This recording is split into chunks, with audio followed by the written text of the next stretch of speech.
तिमोथ्याला पहिलं पत्र आणि दुसरं पत्र जे आहे थोडक्यात आपण अभ्यासलेलं आहे. प्रत्येक वचन बाय वचन आपण गेलेलो नाही.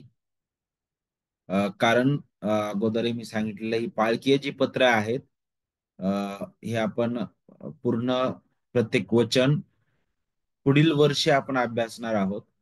आता फक्त आपण एक धावती भेट या पत्रांना आपण देत आहोत. अ, ह्या ज्या काही स्लाइड्स तुमच्या समोर येतात ह्या जरा घाईघाईत बनवलेल्या असतात नाही का. तर म्हणून काही शब्द चुकले, वेलांटी, उकार किंवा काही वाक्य चुकले तर मला समजून घ्या. कारण एका दिवसात त्या बनवायच्या असतात आणि तुमच्या समोर त्या सादर केले जातात नाही का.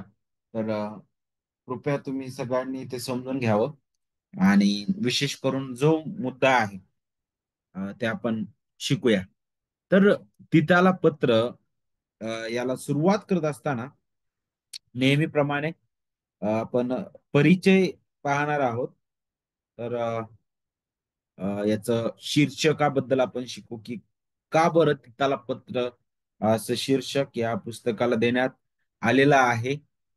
तर त्याचं कारण आपल्याला माहित आहे. कारण तो जो तरुण जो पाळक होता क्रे त्या ठिकाणी पौलाने ठेवलेला अ, तिथं सेवेसाठी त्याने नियुक्त केलेला किंवा ते त्या ठिकाणी काही काळासाठी त्याने सोडलेला त्या सेवकाला त्याने लिहिलेलं हे पत्र आहे.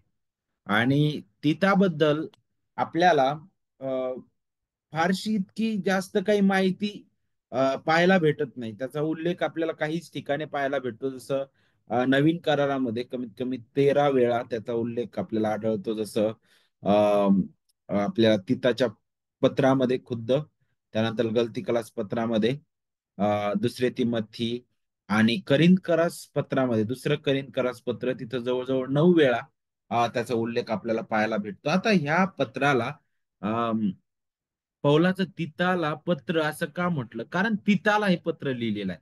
त्या तरुण पाळकाला हे पत्र लिहिलेलं आहे.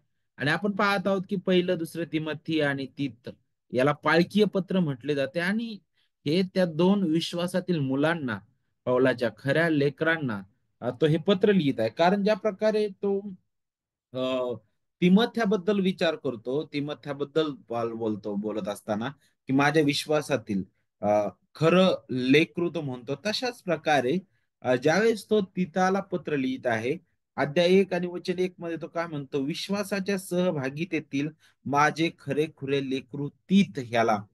तर वचन 1 अगदी स्पष्ट करतं की ज्या प्रकारे तिमथी होता पौलासाठी, त्याच प्रकारे तीत सुद्धा होता. कारण यांचं असं चरित्र आहे तिमथी आणि तीताचं की जे आपल्याला पुढं पुढं झळकत नाही. यांचं कार्य पूर्ण आपल्याला पार्श्वभूमीवर पाहायला भेटतं, माग पाहायला भेटतं. पण किती अद्भुत रीतीने ज्यावेळेस पॉल त्यांचा उल्लेख करतो आणि त्यांची सेवेबद्दल आपण या पत्रांमधून शिकतो, त्यावेळेस फारच आपल्याला प्रोत्साहन देणारी गोष्ट ठरते की ह्या तरुण वयामध्ये देवाने अद्भुत रीतीने या दोन सेवकांना त्या मंडळांवर इतकी मोठी जबाबदारी दिली आणि अद्भुत रीतीने कसं देवबाप त्यांना उभं करत आहे आणि एक वयस्कर देवाचा सेवक जो आहे त्यांना कसं तो मार्गदर्शन करत आहे की तुम्हाला काय करायचंय, कुठं काय उभं राहायचंय, कुठं तुम्हाला खंबीरतेने उभं राहायचंय, कसं उभं राहायचंय, प्रत्येक गोष्टीबद्दल तो वयोवृद्ध पाळक त्या तरुण पाळकांना बोलत आहे. आणि किती अद्भुत ही गोष्ट आहे बघा, किती सुंदर आहे. विश्वासातील खरं खुरं लेकरू म्हणतो. तर त्या तिताला ते पत्र लिहिले, त्यावरूनच हे शीर्षक देण्यात आलेलं आहे. त्यानंतर कोणी लिहिलं, तर वचन 3 मध्ये अगदी स्पष्ट होतं, जिथं पाऊल म्हणत आहे की पहा, त्या जीवनाची आशा बाळगणाऱ्या देवाच्या निवडलेल्या लोकांच्या विश्वासासाठी व सुभक्तिदायक सत्याच्या ज्ञानासाठी येशू ख्रिस्ताचा प्रेषित देवाचा दास पौल ह्याच्याकडून इतर पत्रांपेक्षा फारच वेगळी सुरुवात या पत्राची आपण पाहतो ना, अद्भुत रीतीने की जीवनाची आशा बाळगणाऱ्या देवाच्या निवडलेल्या लोकांच्या विश्वासासाठी आणि सुभक्तीदायक सत्याच्या ज्ञानासाठी येशू ख्रिस्ताचा प्रेषित आहे म्हणा. का बरं? प्रेषितीय काम काय आहे? तो राजदूत आहे, बरोबर आहे.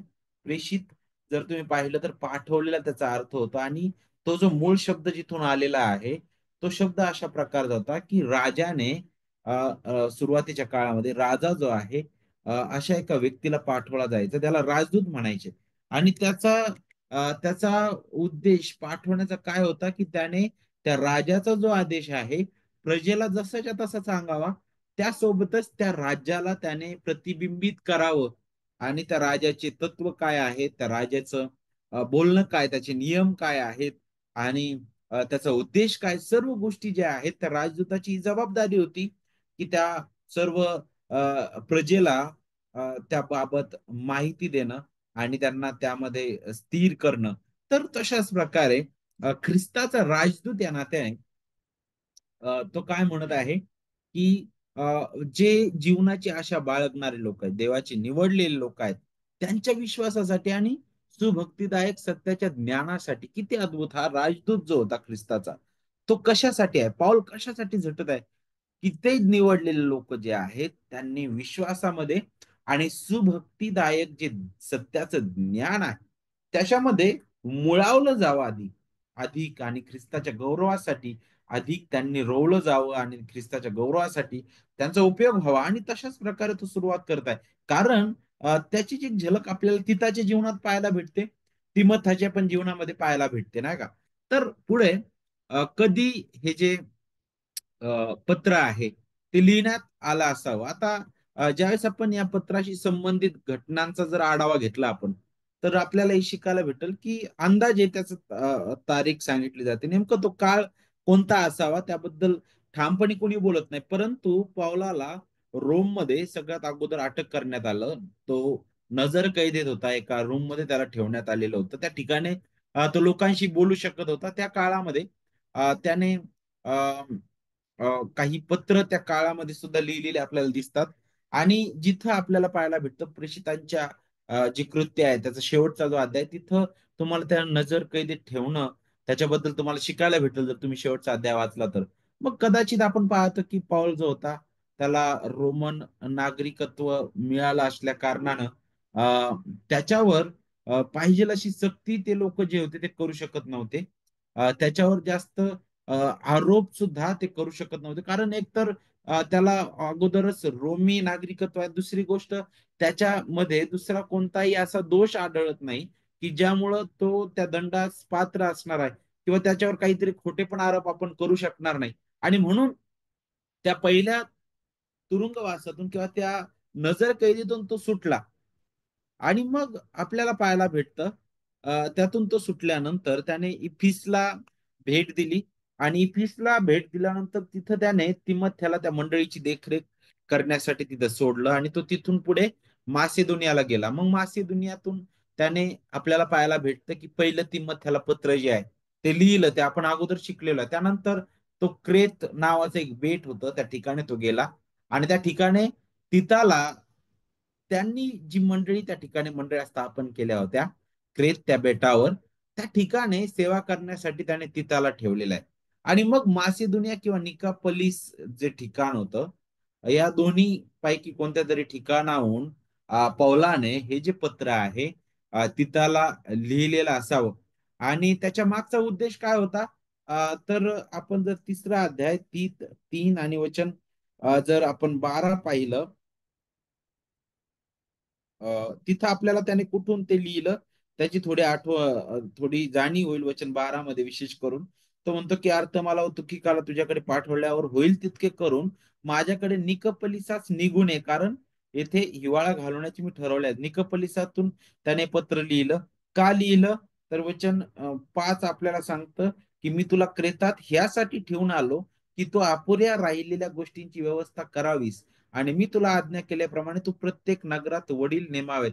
मुख्य टास्क, मुख्य काम काय होतं तिथाचं, ते म्हणजे काय, की त्याने प्रत्येक नगरामध्ये वडील नेमावे. यातून आपण समजू शकतो की त्या ठिकाणी एकच मंडळी नव्हती, तर त्या ठिकाणी अनेक मंडळ्या होत्या. आणि त्या मंडळावर तिथं सेवेसाठी तिथाला ठेवलं. आणि तिथाचं कार्य काय होतं, त्याचा उद्देश काय होता, की प्रत्येक मंडळीमध्ये काय करणं गरजेचं होतं, वडील नेमायचं. आणि त्याचं कारण काय होतं, तर व्यवस्था लागावी मंडळीची. मंडळीची योग्य व्यवस्था व्हावी, योग्य मेंढपाळ त्या ठिकाणी उभा राहावा, योग्य त्या ठिकाणी सेवक असावेत. आणि हीच पौलाची इच्छा होती. आणि म्हणूनच निकापोलिस मधून पौलाने तिथाला प्रोत्साहन देण्यासाठी आणि ते काही सूचना देण्यासाठी सुद्धा हे पत्र लिहिलं. आणि त्यानंतर त्याने त्रोआसला भेट दिली. आणि मग जिथं त्याला पुढे अटक करण्यात आली पुन्हा एकदा. आणि आता मात्र ज्यावेळेस त्याला अटक करण्यात आली, तेव्हा मात्र पुन्हा तो सुटू शकला नाही. आणि मग ह्या दुसऱ्या अटकेमध्येच आपल्याला पाहायला भेटत असताना त्याने शेवटचं पत्र जे दुसरे तिमोथी आहे ते लिहिलं. आणि त्याच कालावधीमध्ये त्याच्यानंतरच लगेच त्याचा शिरच्छेद झाला. त्याला अंधाऱ्या कोठडीमध्ये ठेवण्यात आलं होतं. आणि निरो जो सम्राट होता, त्याच्या आधिपत्याखाली त्याचा शिरच्छेद करण्यात आला. तर मग यावरून जर आपण या घटनांचा आढावा घेतला, तर ह्या ज्या घटना आहेत त्या 62 ते 67 याच्या दरम्यान घडल्या. 67 मध्ये त्याचा शिरच्छेद झाला अंदाजे. आणि मग 62 ते 67 हा जो मधला काळ आहे, त्यामध्ये मग त्याचा पहिला तुरुंगवास. आणि त्यानंतर त्या इफिसला भेट, त्यानंतर क्रेत, मासिदोनिया, आणि मग आपण पाहतो निकापोलिस मध्ये जाणं, मग त्रोआसाला येणं, आणि मग त्याला रोम मध्ये पुन्हा अटक करणं. तर ह्या इसवी सन 62 ते 67 याच्या दरम्यान, म्हणजे त्याचा पहिला तुरुंगवास आणि शेवटचा दुसरा तुरुंगवास याच्या मध्यात कुठंतरी हे जे पत्र आहे ते लिहिलं असावं. आता याची पार्श्वभूमी आपण पाहूया. सगळ्यात अगोदर ज्यावेळेस आपण क्रेत या ठिकाणाबद्दल पाहतो, तर भूमध्य समुद्रातील एक ते बेट असलेलं ठिकाण आहे. प्रारंभिक ख्रिस्ती इतिहासामध्ये फारच महत्वपूर्ण स्थान त्याला आहे. आणि ते असं असं ठिकाण आहे जिथं विविध संस्कृतीतील लोक होते. अ, आणि विविध लोकसंख्येमुळं आणि विशेष करून त्या ठिकाणी अनेक देवाणघेवाण होत होती. व्यावसायिक घडामोडीचं ते केंद्र होतं.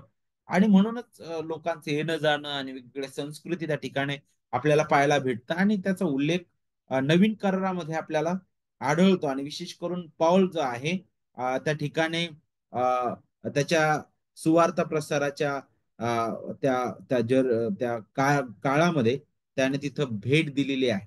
आता विशेष करून ज्यावेळेस आपण त्या ठिकाणी पाहतो, तर तिथाबद्दल आपण शिकू शकतो की तिथाला दिलेल्या पौलाच्या सूचनांवरून आपण समजू शकतो की क्रेत सोबत पौलाचं नातं कसं होतं, नाही का. कारण पौलाची जी चिंता होती त्या ठिकाणच्या लोकांबद्दल, की त्या ठिकाणी मंडळांमध्ये सुव्यवस्था असावी. आणि विशेष करून काही महत्वाच्या सूचना सुद्धा पौल तिथं देताना आपल्याला दिसतो. आता विशेष करून आपण पाहतो की त्या मंडळीमध्ये त्या मंडळीबद्दल पौल विचार करतो तिथं प्रेषितांची कृत्यमध्ये. जर त्या पुस्तकात आपण पाहिलं तर पौलाच्या त्या बेटावरील कार्याचा जो तपशीलवार वृत्तांत आहे तिथं दिलेला आपल्याला दिसत नाही. पण पौलाला इथे एक मजबूत मंडळीची स्थापना करण्यासाठी त्याची इच्छा होती. आणि क्रेत मधील मंडळीची स्थापना पौलाच्या मिशनरी प्रवासादरम्यान झाली असावी. शक्यतो कैदी म्हणून रोमच्या प्रवासादरम्यान, ज्याचा उल्लेख आपण प्रेषितांची कृत्य 27वा अध्याय वचन 7 ते 13 मध्ये पाहू शकतो. जर तुम्ही प्रेषितांची कृत्य वाचले 27वा अध्याय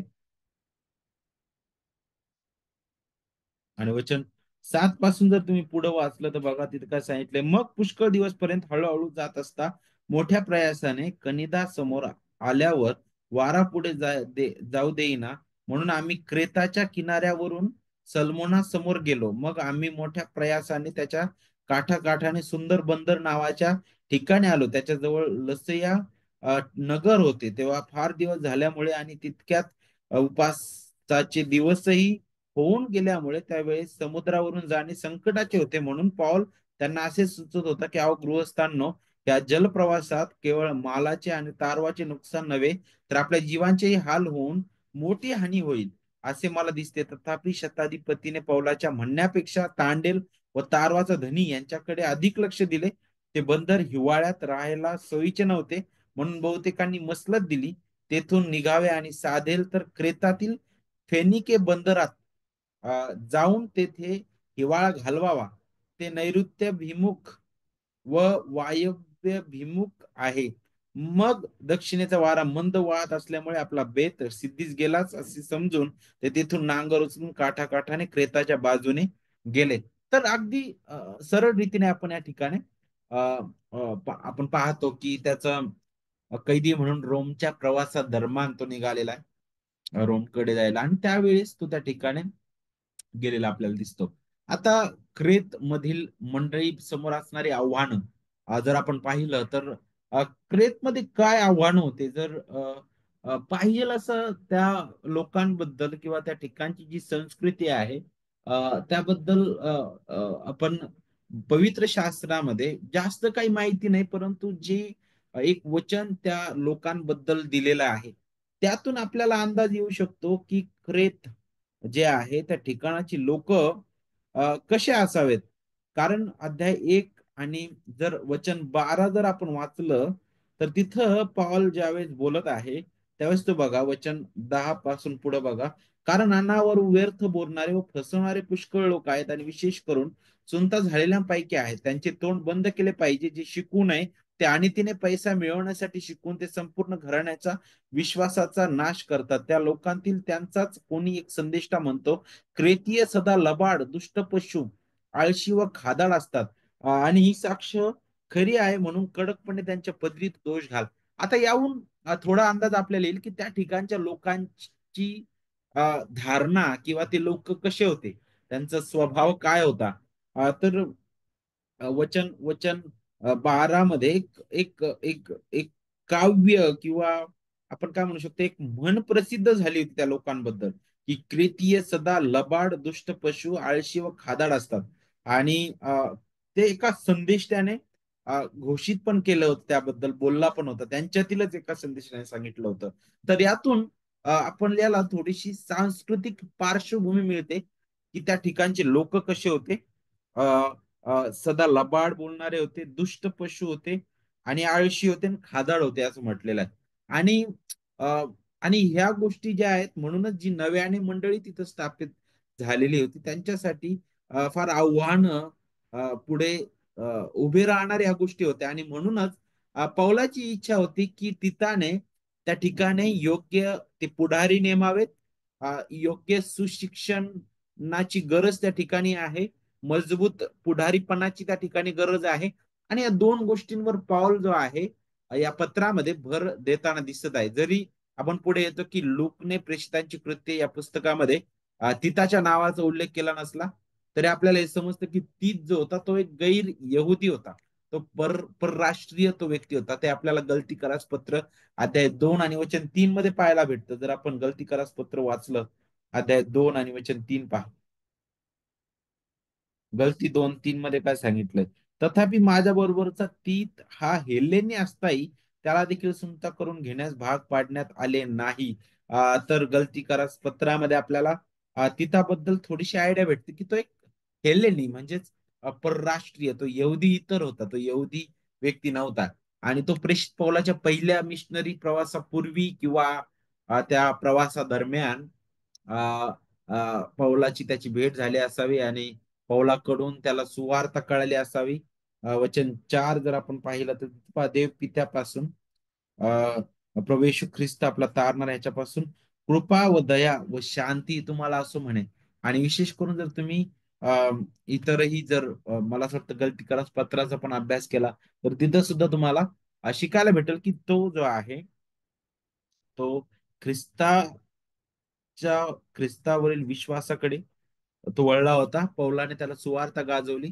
आणि मग तीच जो होता काही काळ क्रेत बेटावर पौलासोबत त्याने सेवा केली आणि तेथील कार्य पुढे चालू ठेवण्यासाठी आणि ती मंडळी अधिक मजबूत व्हावी यासाठी पौलाने तिताला त्या ठिकाणी सोडलेलं आहे. वचन 5 आपल्याला सांगतं, मी तुला क्रेतात ह्यासाठी ठेवून आलो की तू अपुऱ्या राहिलेल्या गोष्टींची व्यवस्था करावीस आणि मी तुला आज्ञा केल्याप्रमाणे तू प्रत्येक नगरात वडील नेमावेत आणि अपुऱ्या राहिलेल्या गोष्टींची व्यवस्था करावीस. आणि मग काय आहे तर मग पुढे तो लगेच वडिलांचा उल्लेख करतो.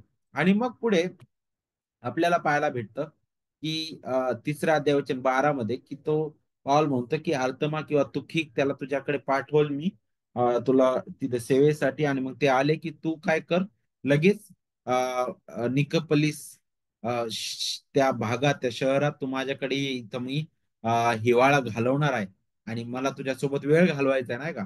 तर त्याबद्दल पॉल म्हणतो. आणि मग पौलाच्या तिसऱ्या मिशनरी प्रवासादरम्यान, सुवार्थ प्रसाराच्या कार्यादरम्यान आपण पाहतो की तीच जो आहे तो करिंथ मध्ये त्याच्याशी तो सहभागी होता. आणि म्हणूनच दुसरी करिंथ मध्ये त्याचा जवळजवळ 9 वेळा उल्लेख आपल्याला पाहायला भेटतो. तुम्ही दुसरा अध्याय, 7वा अध्याय, 14वा अध्याय, सॉरी 8वा अध्याय, त्यानंतर 12वा अध्याय तुम्ही जर पाहिला तर तिथे तुम्हाला अनेक ठिकाणी तिथाचा उल्लेख पाहायला भेटेल. आणि पॉल त्याच्याबद्दल बोलत असताना तो म्हणतो की माझा बंधू, दुसरा अध्याय, दुसरे करीन दुसरा अध्याय वचन 13 मध्ये, त्यानंतर 8वा अध्याय वचन 23 मध्ये तो म्हणतो की माझा भागीदार आणि सहकारी, तो असा म्हणतो नाही का.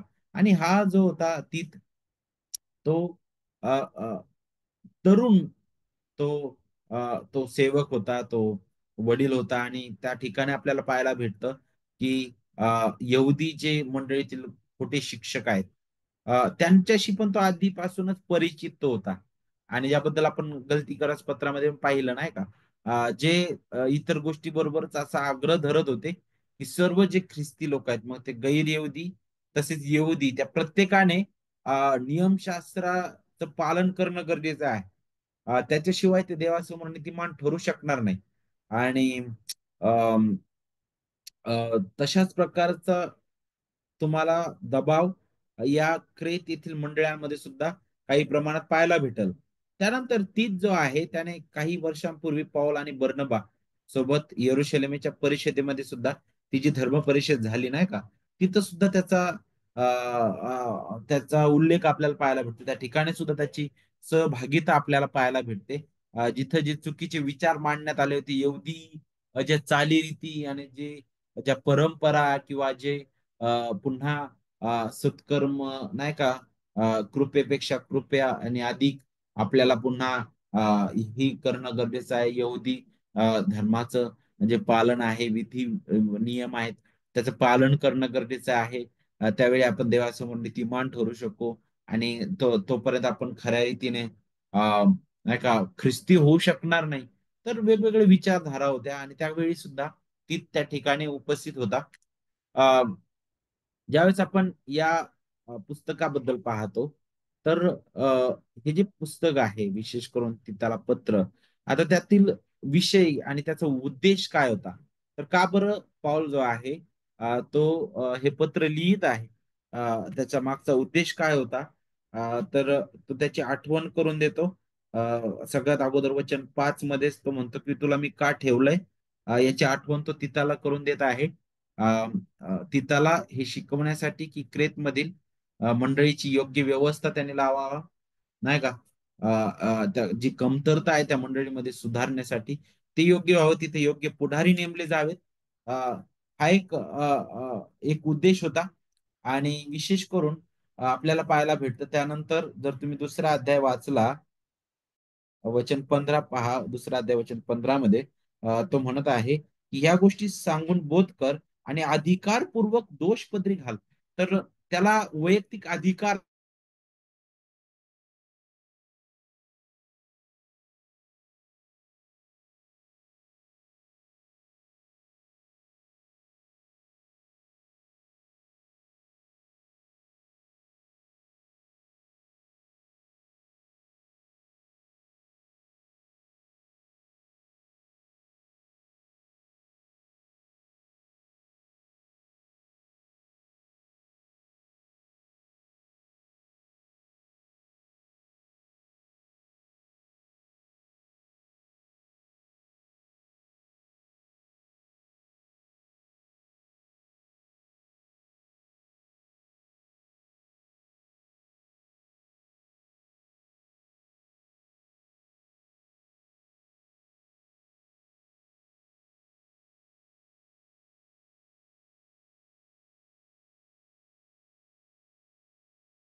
नेटवर्क अचानक बंद झालं, सॉरी त्याबद्दल.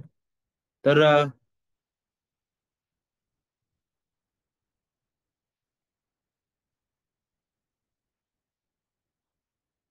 का बरं तो लिहित आहे, तर आपण पाहिलं की त्या मंडळीमध्ये योग्य व्यवस्था लागावी.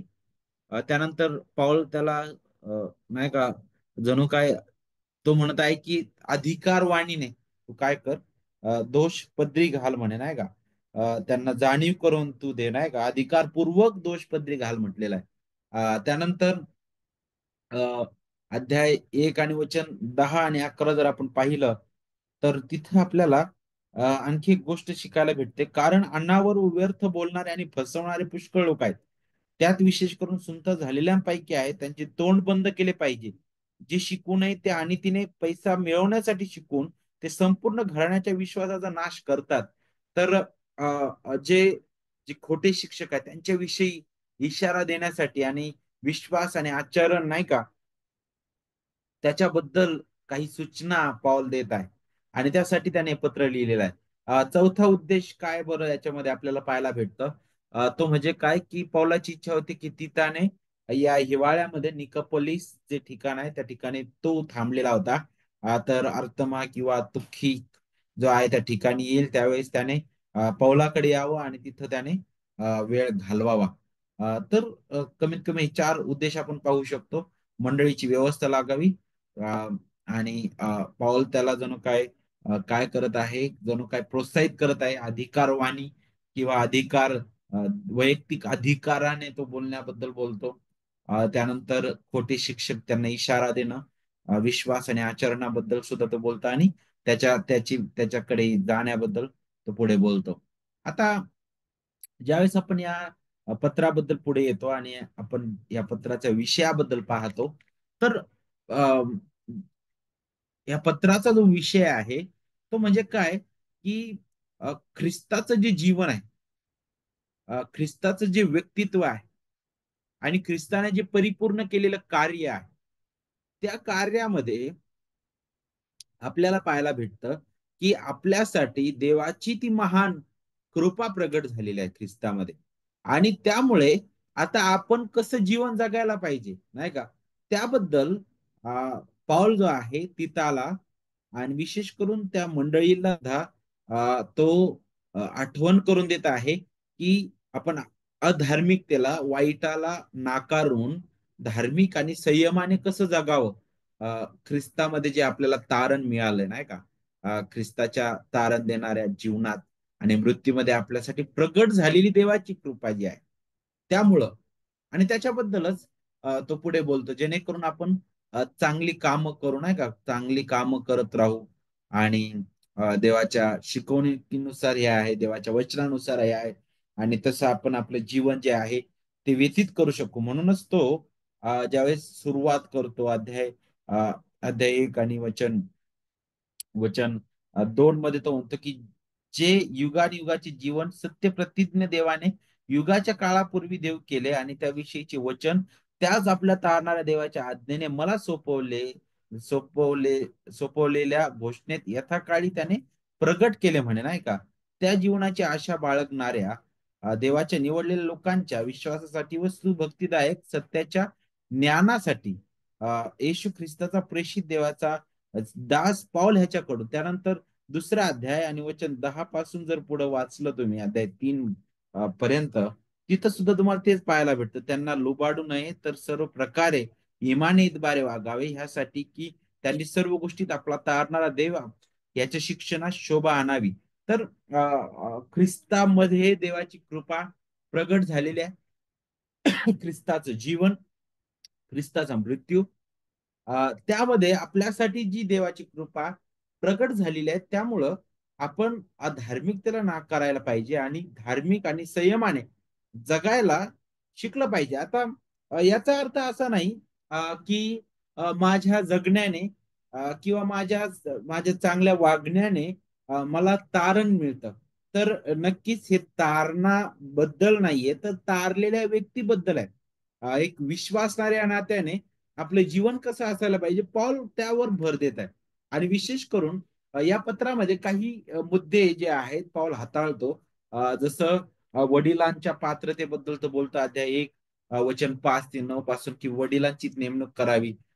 जे वडील नेमवायचे ते कसे असायला पाहिजे त्याबद्दल तो सूचना देतो. त्यानंतर अध्याय 2 मध्ये मग वेगवेगळ्या वयोगटातील लोकांना बद्दल तो बोलतो, नाही का, वडीलधारे लोक, मग तरुण, मग लेकरं, ह्या सगळ्या गोष्टींबद्दल तो अध्याय 2 वचन 1 ते 8 मध्ये बोलतो. त्यानंतर अधिकाऱ्यांसोबत कसं आपलं अ, नातं किंवा आपला संबंध असायला पाहिजे त्याबद्दल तो अध्याय 3 मध्ये बोलतो. त्यानंतर आपल्या नवीन जन्माबद्दल, नाही का, देवाचं जे कार्य आहे त्याबद्दल तो अध्याय 3 वचन 5 मध्ये बोलतो. विशेष करून देवाच्या लोकांमध्ये अ, सत्कर्म किंवा चांगलं काम करणं, त्यासाठी ते काम करण्यासाठी सुद्धा देव आपल्याला कृपा पुरवणार आहे. म्हणूनच अध्याय 2 वचन 11 ते अध्याय 3 वचन 8 मध्ये तो तेच काय करत आहे, हाताळत आहे बारकाईने. तर महत्वाची ही काही मुद्दे पावले या पत्रामध्ये हाताळताना आपल्याला दिसतो. या पत्रामध्ये काही महत्वाचे शब्द सुद्धा आपण पाहतो. जसं मुख्य संकल्पना किंवा मुख्य शब्द जर आपण पाहिला तर चांगली कामं किंवा सत्कर्म, हे तुम्हाला वारंवार या अ, पत्रामध्ये पाहायला भेटतील. जसं उदाहरणार्थ अध्याय 1 आणि वचन 16 मध्ये पहा, जिथं काय सांगितलेलं आहे, चांगल्या कामास तो काय म्हणतो बघा, आपण देवाला ओळखतो असे ते बोलून दाखवतात, परंतु कृतींनी त्याला नाकारतात. ते अमंगळ, आज्ञाभंजक व प्रत्येक चांगल्या कामास नालायक आहेत. तर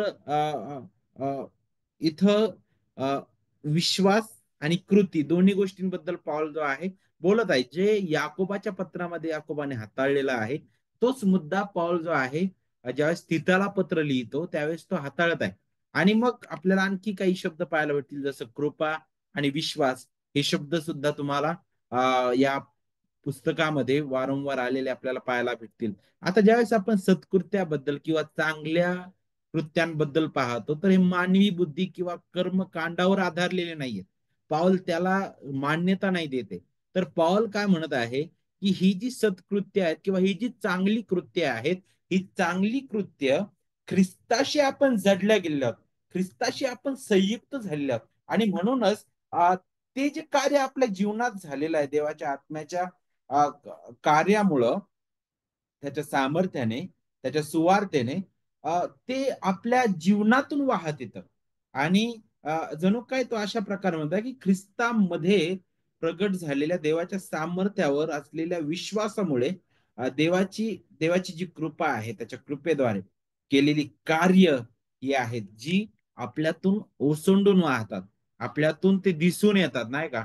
आणि त्याबद्दलच आहे. म्हणूनच जर तुम्ही इपिस्करास पत्र जर बारकाईने वाचलं, तर तिथं जी पायऱ्या दिलेल्या आहेत बघा, अध्याय 2 मध्ये आपण काय होतो, आपण आध्यात्मिक रीतीने मृत होतो. अध्याय 2 इपिस्करास पत्र अध्याय 2 वचन 1 मध्ये म्हणतो की आपण आध्यात्मिक रीतीने मृत होतो. मग आपण अध्याय 4 सॉरी अध्याय 2 मध्येच वचन 4 आणि 5 मध्ये येतो, तो म्हणतो की आपल्याला ख्रिस्तात हे जिवंत करण्यात आलेलं आहे. मग हे कसं करण्यात आलं, तर मग वचन 8 मध्ये आपण सांगितलं की कृपेने, केवळ विश्वासाच्या द्वारे. मग हा विश्वास कसा उत्पन्न होतो, रोमकारास पत्राकडे आपण येतो, तिथं आपल्याला पाहायला भेटतं की विश्वास केवळ वार्तेने आहे. ही वार्ता कुठून आहे, ख्रिस्ताची वार्ता आहे, ख्रिस्ताचं वचन, ख्रिस्ताची सुवार्ता आहे, जी देवाचा आत्मा आपल्या हृदयात बिंबवतो.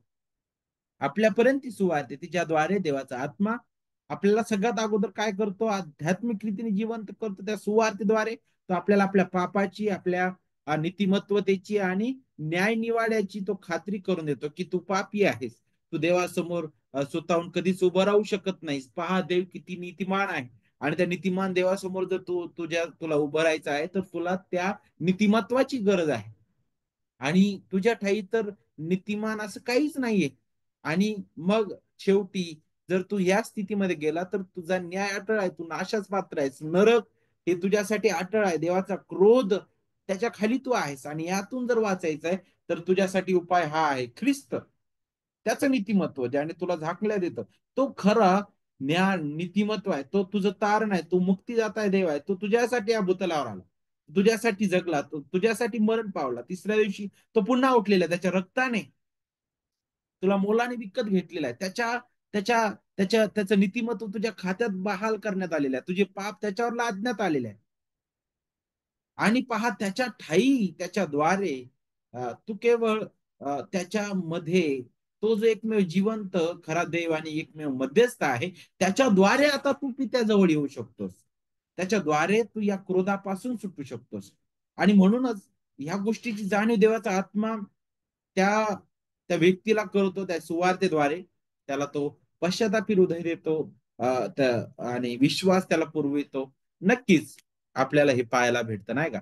तर अ, नक्कीच मग ज्यावेळेस आपण ती जी पायऱ्या आहेत पाहतो, आपण मृत होतो इफिसकारास पत्रामध्ये सांगितलंय, ख्रिस्तामध्ये जिवंत केलं. हे कसं झालं?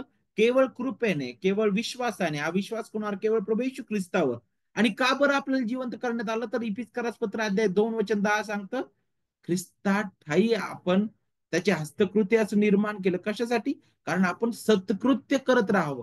तो काय म्हणतो? की हे तुमच्या हातून झालं नाही, तर हे देवाचं दान आहे म्हणे, तारण. आणि पुढं काय सांगितलंय? तुम्ही सत्कृत्य करावी म्हणून ख्रिस्तात ठाई तुम्हाला घडवण्यात आलेला आहे. तर पाऊल तसाच मुद्दा इथं हाताळत आहे. तशाच प्रकारचा मुद्दा इथं हाताळत आहे. आणि पुढे पाऊल वारंवार हे दाखवत आहे की आपलं विश्वासणाऱ्यांचं भूतकाळ, वर्तमान काळ आणि भविष्य काळातील जे आचरण आहे ते ख्रिस्ताचं व्यक्तित्व आणि त्याचं जे कार्य आहे त्याच्याशी आपण जोडलेलो आहे. त्याचा कसा परिणाम त्यावर पडतो त्याची देखील जाणीव पाऊल करून देतो. आणि म्हणून काही मुद्दे तो हाताळतो. सगळ्यात अगोदर तो ख्रिस्ताबद्दल बोलत असताना मग अध्याय 2 आणि वचन 13 मध्ये तो काय म्हणतो बघा. धन्य अशा प्राप्तीची म्हणजे आपला थोर देव व तारणारा असा जो येशू ख्रिस्त त्याचा गौरव प्रगट होण्याची वाट पाहत आपण अभक्तीला व ऐहिक वासनांना नाकारून सांप्रतच्या युगात मर्यादेने, नीतीने व सुभक्तीने वागावे. तर ख्रिस्ताबद्दल त्याचं दैवत्व तो त्याची आठवण करून देतो अध्याय 13 मध्ये. अध्याय 12 मध्ये ख्रिस्ताचं जे मुक्तीचं कार्य आहे त्याची आठवण करून देतो बघा. तो वचन अगोदरच काय म्हणतं? कारण सर्व माणसांना तारण देणारी देवाची कृपा प्रगट झाली आहे म्हणे. ते आपल्याला काय शिकवते? की तो थोर देव तारणारा ख्रिस्त त्याचं मुक्तीचं कार्य त्याची आठवण करून देतो. आणि जर आपण ह्या दोन गोष्टी पाहिल्या, त्या तारणाऱ्याचं दैवत्व आणि त्याचं मुक्तीचं कार्य, तो गौरवी ख्रिस्त जो सार्वकालिकतेमध्ये पित्यासोबत होता, ज्याने सर्व काही निर्माण केलं, निर्मितीच्या कार्यामध्ये सुद्धा आपल्याला तो आपल्या तारणाऱ्या ख्रिस्ताला आपण पाहतो.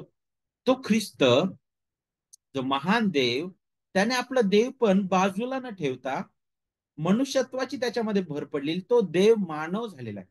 कुमारिकेच्या द्वारे तो जन्मास आला या भूतलावर. तो आपल्यासारखा जगला सर्वसाधारण जीवन. तो त्या सर्व अनुभवातून गेला ज्या अनुभवातून आपण जायला पाहिजे होतं. त्या प्रत्येक परीक्षेतून तो गेला. त्या प्रत्येक मोह, प्रत्येक प्रत्येक ते अशक्तपण, त्या वेदना, ह्या सर्व त्यांनी सहन केलेल्या आहेत तुमच्यासाठी, माझ्यासाठी, तुमच्या जागेवर आणि माझ्या जागेवर. का बरं? कारण तो आपला प्रतिनिधी म्हणून जगला. कारण पहिला प्रतिनिधी जो होता आदाम, त्याच्यामध्ये आपण अपयशी ठरलेलो आहे. आणि म्हणून शेवटचा आदाम म्हणून हा ख्रिस्त त्या निवडलेल्यांचं प्रतिनिधी, आपलं मस्तक म्हणून तो आपल्या जागेवर जगत आहे. आपलं आज्ञापालन त्याने केलेलं आहे. आणि ते आज्ञापालन त्याने केलेलं असताना सुद्धा ते आपलं जसं आपणच केलं असं आपल्या खात्यामध्ये मांडलं, जे आपण कधीच केलं नाही. जे आपलं कधी नव्हतं ते ख्रिस्ताने आपल्यासाठी केलं. मग ख्रिस्ताने हे मुक्तीचं कार्य आपल्यासाठी पूर्ण केलेलं आहे. जे पापाचं वेतन होतं ते ख्रिस्ताने स्वतःवर घेतलं आणि त्याचा जो लाभ आहे तो त्याने आपल्याला दिलेला आहे. आपल्याला त्याने तारण दिलं, त्याने आपल्याला जीवन दिलेलं आहे.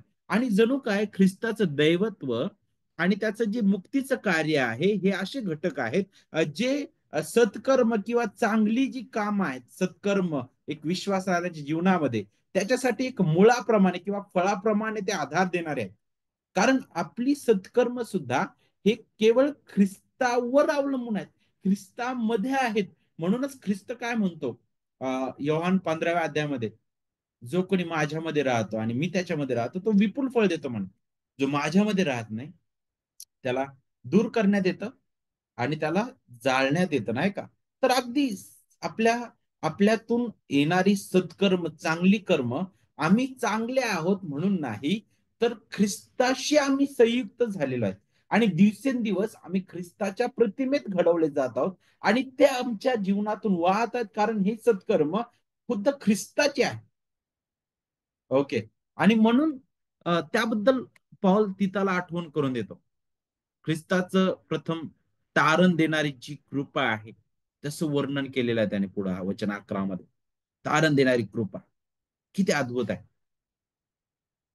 त्यासाठी ख्रिस्ताने आपला प्राण दिलेला आहे. आणि म्हणून त्याच्या प्रकाशात पौल म्हणतो की तुम्ही कसं जगावं.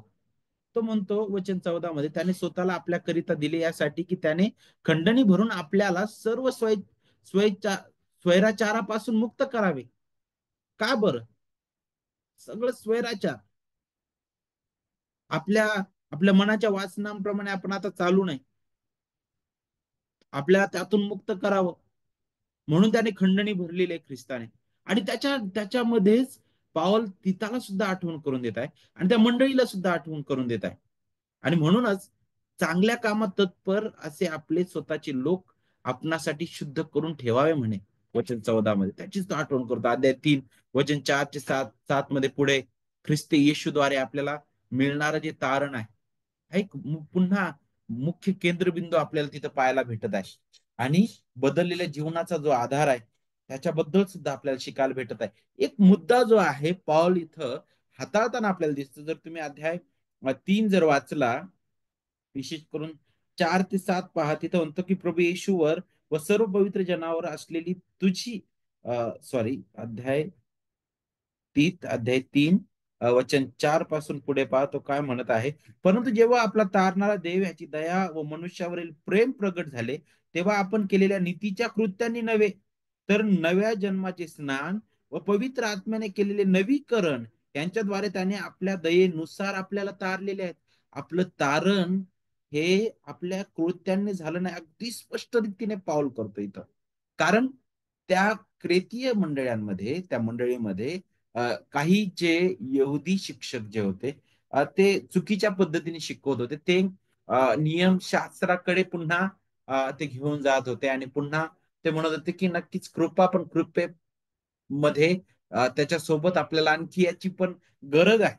आणि म्हणूनच पाऊल जो आहे तो म्हणतो की नाही, आपली नीतीच्या कृत्यांनी आपल्याला तारण मिळालेलं नाही, तर हे देवाच्या दयेनुसार आहे. हे देवाचं अपरंपार दया आणि प्रेम प्रगट करणार आहे आणि हे ख्रिस्तामध्ये प्रगट झालेलं आहे. आणि म्हणून आपल्या बदललेल्या जीवनाचा आधार कोण आहे? तर काय आहे? तर देवाची दया आहे असीमित, देवाचं प्रेम आहे, देवाची महान ती कृपा आहे जी ख्रिस्तामध्ये विपुलताने ओतलेली आहे. आणि मग तोच तोच केंद्रबिंदू आहे आपल्या जीवनाचा आणि आपल्या जगण्याचा सुद्धा.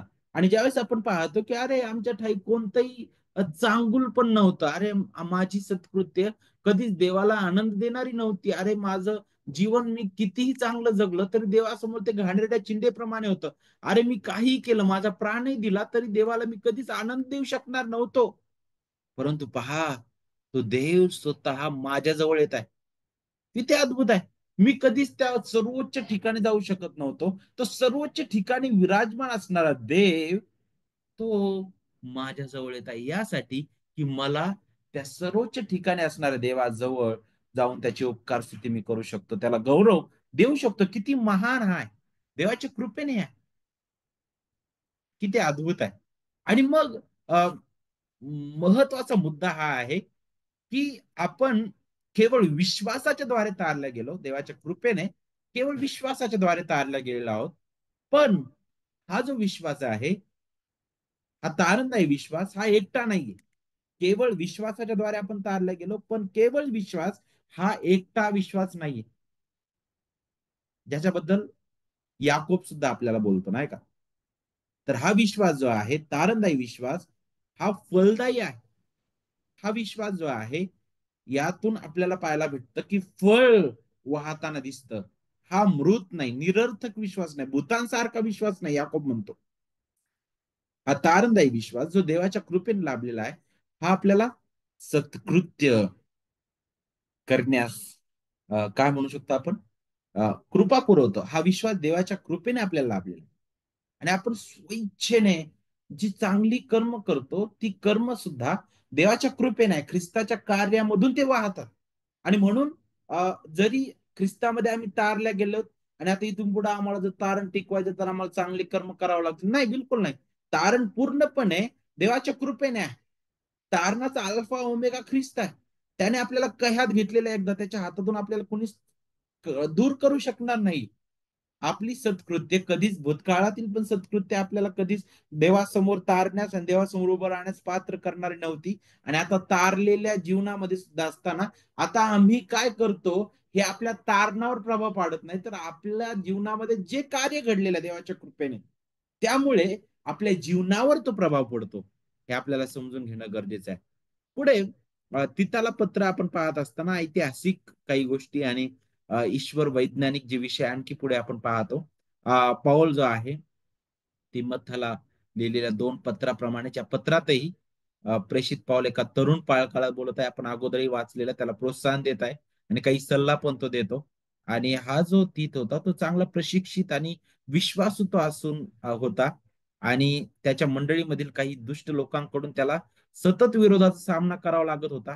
तिथला तो प्रोत्साहन देत आहे, सल्ला देत आहे क्रेतमधील मंडळांबद्दल, की त्याने योग्य पुढारी त्याने नेमावेत, नाही का.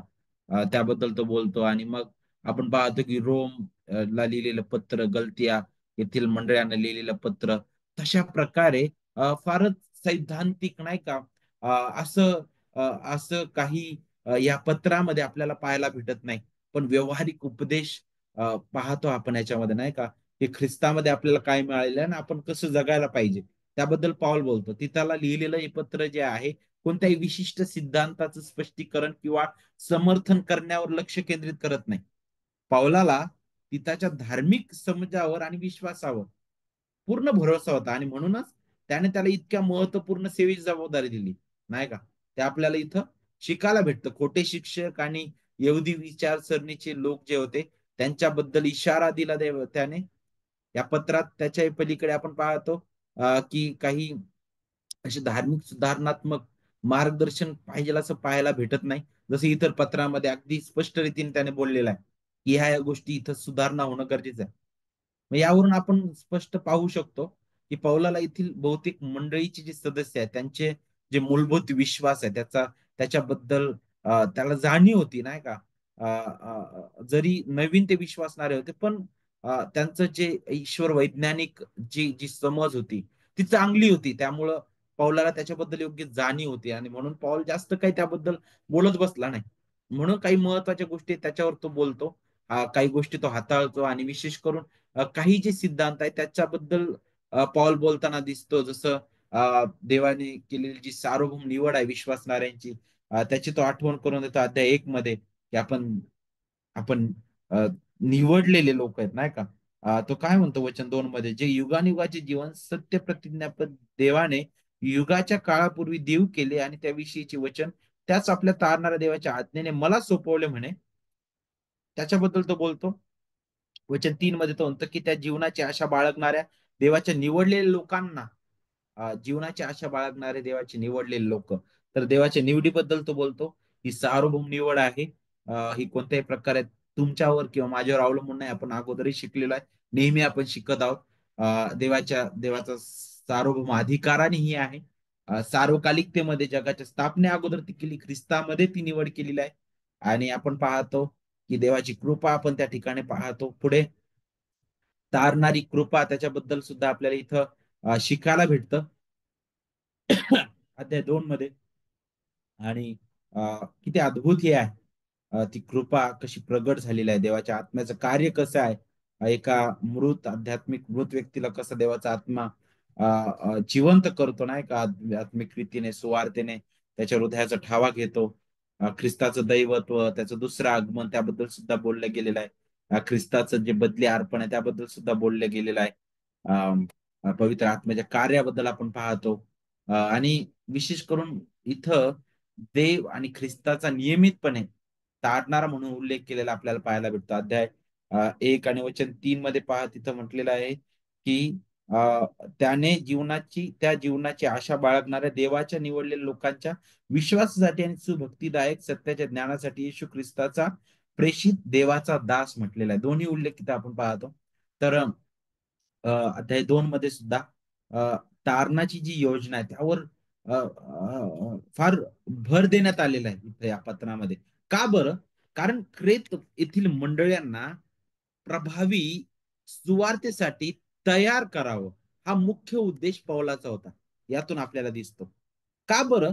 कारण या तयारीसाठी त्यांना त्यांचं आचरण जे आहे त्यामध्ये त्यांना लक्ष द्यावं लागेल. त्यासाठी त्यांच्यामध्ये योग्य पुढारी पण नेमणं गरजेचं आहे. आणि आपल्याला पाहायला भेटतं ज्यामुळं त्या मंडळ्या ज्या आहेत स्थिरतेने उभ्या राहतील. आणि विशेष करून हे जे जे जे जे विधर्मी आहे, काय का, जे लोक त्यांच्यापर्यंत ख्रिस्ताची सुवार्त गाजवण्यासाठी हे विश्वासणारे लोक अधिक तयार राहतील, नाही का. आणि त्याच्याबद्दलच तो बोलतो. आणि मग विशेष करून ते जे शेजारी लोक जे जे कसे आहेत त्यांच्याबद्दल बोललेलं आहे की ते खोटे बोलणारे आहेत, ते दुष्ट आहेत, ते आळशी आहेत, ते खादाड आहेत, नाही का. आणि अशा लोकांमध्ये त्यांना राहायचं आहे, तर त्यांचं आचरण कसं पाहिजे त्या लोकांप्रमाणे असू नये, आहे का. अनेक अनेक सेवक जे आहेत ते इतके संस्कृतीला बांधून जातात की ते हे विसरून जातात की देवाचं वचन काय सांगत आहे, नाही का. आपण नक्कीच संस्कृतीचा सन्मान करतो, परंतु कुठपर्यंत, जिथपर्यंत पवित्र वचनाला, देवाच्या वचनाला ते डाग आणत नाही. जिथं देवाच्या वचनाला विरोध होत आहे त्या ठिकाणी आपण ते पालन करू शकत नाही. आणि तिथं मला वेगळं दिसण्याची जी जी जी गरज आहे, जिथं मला वेगळं दिसणं गरजेचं आहे, ख्रिस्ताची साक्ष राखणं गरजेचं आहे, तिथं मला ती साक्ष राखायला मी शिकलोच पाहिजे. नाही तर मी त्यांच्यासारखं वागतो, त्यांच्यामध्ये जाऊन त्यांच्यासारखं मी राहायला शिकतो, त्यांच्यासारखं मी वागायला लागतो. आणि मग ख्रिस्ताची लोक कोण आहे आणि ते कोण आहेत याच्यामध्ये फरकच दिसणार नाही. वारंवार जुन्या करण्यामध्ये सुद्धा ज्यावेळेस इस्रायल लोकांबद्दल देव बोलतो, गांभीर्याने देवाने हे सांगितलं की तुम्ही त्या इतर राष्ट्रांपेक्षा वेगळे आहात, हे दिसून यावं त्यांनी. विभक्त जीवन आपल्याला शिकवित विभक्तीकरणाबद्दल देवाचं वचन. तडजोडीचा देवाला भयंकर राग आहे, हे आपण समजून घेणं गरजेचं आहे. आणि हे कसं होईल बरं? आपल्या जीवनातून दिसतं. कारण ते वेगळं पण कसं दिसतं? अरे ख्रिस्ताची लोक वेगळे आहेत, त्यांच्या जीवनातून त्यांचं वागणं, अगोदर ते कसे वागत होते आणि आता कसे वागत आहेत, त्यांचं बोलणं बदललेलं आहे, त्यांचं वागणं बदललेलं आहे, त्यांचं जगणं बदललेलं आहे. अरे त्यांच्यामध्ये किती तो बदल आहे. आणि आम्ही त्यांच्याकडे पाहत असताना ख्रिस्तालाच पाहत आहोत, हे इतर लोकांना दिसतं. कसं दिसल, नाही का. आपल्या आपल्या आपलं वेगळं पण, ख्रिस्ताची साक्ष आपण कशी राखतो, नाही का, त्याबद्दल आहे. आणि त्या लोकांमध्ये ते क्रेतीय लोक जे आहेत, जे जे आळशी, दुष्ट म्हटलेलं आहे, जे खादाड म्हटलेलं आहे. अं, आणि त्या लोकांबद्दल जर तुम्ही त्यांच्यातलेच आहात, परंतु तुमच्यामध्ये आता तो बदल पाहिजे, म्हणूनच पाऊल इथं जगण्याबद्दल बोलतो, नाही का. अ, आणि त्यांनी स्वतःमध्ये नीतिमान, प्रेमळ, निस्वार्थ आणि देवाप्रमाणे जीवन जगून ज्या प्रकारे ख्रिस्त जगला, ख्रिस्ताचं चित्त आपल्या समोर आहे, अशा प्रकारे योग्य साक्ष त्यांच्या समोर देणं गरजेचं आहे. खोटे शिक्षक जे आहेत, जे चुकीच्या पद्धतीने शिकवत आहेत, त्यांच्या विरुद्ध उभं राहणं आणि देवाच्या वचनाचं समर्थन करणं, त्याबद्दल सुद्धा पॉल बोलतो, नाही का. आणि जे अधिकारी लोक आहेत त्यांच्याबद्दल बोलतो, त्यांच्या अधीन राहणं, आणि कशा प्रकारे तिथं सुद्धा आपण ख्रिस्ताची साक्ष देऊ शकतो, नाही का. त्याबद्दल पॉल पुढे बोलताना दिसतो. तर थोडक्यात तिताला पत्र आपण अभ्यासत असताना अ, ह्या महत्वाच्या गोष्टी आपल्याला पाहायला भेटतात. पौलाचा जो उद्देश होता तिताला हे पत्र लिहिण्याचा, त्याच्या मागचा हाच होता की एकतर त्या मंडळांची योग्य व्यवस्था लागावी, आणि जे चुकीचं शिक्षण दिलं जात आहे, नाही का. चुकीचं जे शिक्षण दिलं जात होतं, अ, अ, त्यामध्ये तिताने खंबीरतेने उभं राहावं. आणि विशेष करून जे सुशिक्षण आहे त्या सुशिक्षणामध्ये दृढ उभं राहावं त्याने.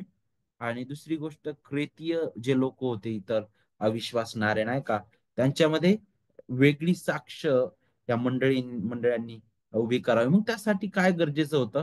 तर त्या ठिकाणी योग्य ते नेतृत्व, योग्य पुढारी, योग्य पालक त्या मंडळांवर असणं गरजेचं आहे.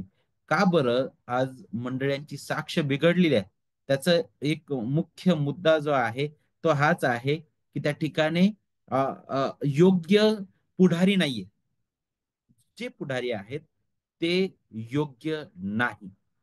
त्याचा परिणाम आपल्याला मंडळींच्या साक्षीवर पाहायला भेटतो. मंडळीच्या जीवनावर पाहायला भेटतो. पाऊल गंभीर आहे मंडळीबद्दल. सगळ्यात महत्वाची गोष्ट का बरं तो गंभीर आहे? कारण ख्रिस्त गंभीर आहे मंडळीबद्दल. कारण ख्रिस्त मंडळीवर इतकं प्रीती करतो, की त्याने आपला प्राण आपल्या मंडळीसाठी दिलेला आहे. तो मंडळीसाठी आला, मंडळीसाठी जगलेला आहे. मंडळीसाठी तो मरण पावला, मंडळीसाठी. तो पुन्हा उठलेला आहे, मंडळीचं नेतृत्व म्हणून, मंडळीचं मस्तक म्हणून तो पित्याच्या उजवीकडे बसलेला आहे आणि पुन्हा मंडळीसाठीच तो येणार आहे. मंडळीसोबत राज्य करण्यासाठी किती मोलाचं हे आहे ख्रिस्ताच्या मंडळीचा भाग होणं. आणि त्या ख्रिस्ताच्या मंडळीमध्ये जर कोणी दुष्टतेने आणि चुकीच्या पद्धतीने जर कार्य करत असेल तर त्याचा झाडा ख्रिस्त विचारणार. त्याला सोडणार नाहीत ख्रिस्त. कारण त्याबद्दल ख्रिस्त फार गंभीर आहे. आणि म्हणून पाऊल सुद्धा गंभीर होता आपल्याला पाहायला भेटतं आणि आपणही गंभीर असावं. आणि पावलाची इच्छा होती की तिताने सुद्धा गंभीर असावं. आपण प्रत्येकच वचन हाताळलेलं नाही, परंतु थोडक्यात आपण त्याला धावती भेट दिली. आपण प्रार्थना करूया. प्रिय प्रभू, आम्ही खरंच